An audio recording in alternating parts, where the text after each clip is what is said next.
Guys, today we're gonna show you how to make the easiest boat in the world. First, you have to do this.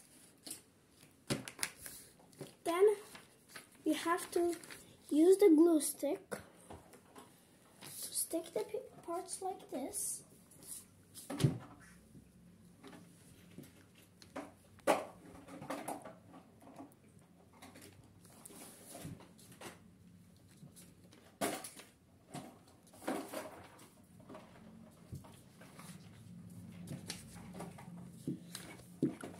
Then you put these two bits together like that over there, that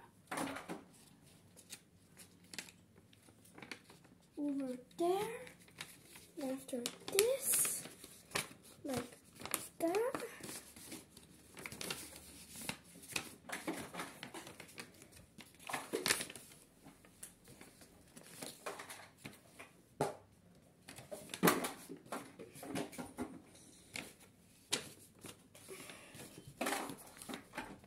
And then we're all done. Bye bye, guys.